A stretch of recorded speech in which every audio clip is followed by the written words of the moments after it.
Hello there, and welcome to the fifth in the series of mPower Express 9.10 release overview videos. This video is going to focus on the new feature of the file size inspector. Now you'll find this feature by going to the side pane, and if you don't have access to the side pane, remember you can reliably access it via the layout option. Now I've turned mine on always, so it is always available to me. And the option I'm looking here is for File Size Inspector. Now the File Size Inspector, what it does is it runs through your presentation and it shows you all of the slides with the largest file size per slide.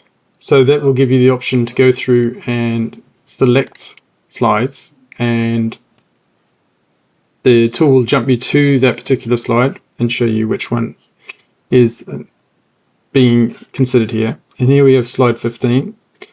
When I go ahead, if I had multiple pictures on that slide, then I would have the option to compress them all. But if I go click compress, it will bring up the option to compress the images that you would get natively through PowerPoint. So here the option is, if I wanted just to compress this to only this picture, I would leave that. But if I wanted to make this change to every picture in my presentation, I could take that off. And I also get the option of where I want to delete cropped areas. In this case, again, I do. I've cropped exactly as I want.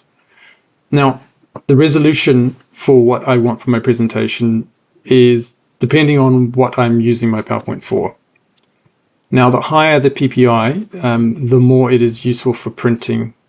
So in terms of 330 PPI, that's actually very, very high. It would be very rare that you would actually need to use such a high resolution in your images. That would be useful mostly for very high quality printers, but also your printer would have to be able to support that amount of resolution.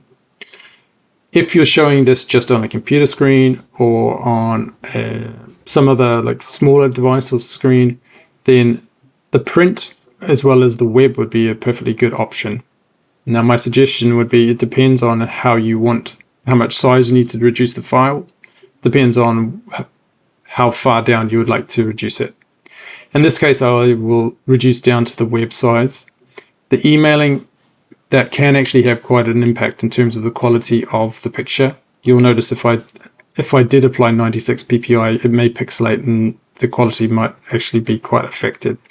So I'm going to stick with web, so it should work very well on my screen, which is just my computer screen, or if I email to someone else, because I'm not showing this on a large auditorium. And then I'm going to go ahead and click OK. Okay. Now you see, because I've applied that to all of my pictures, now the actual file size is, for the whole file, is 2.35 megs. So if I was trying to email that or save that up under some limit, I'm done. Well, there you have it. That's the new File Size Inspector tool in a nutshell.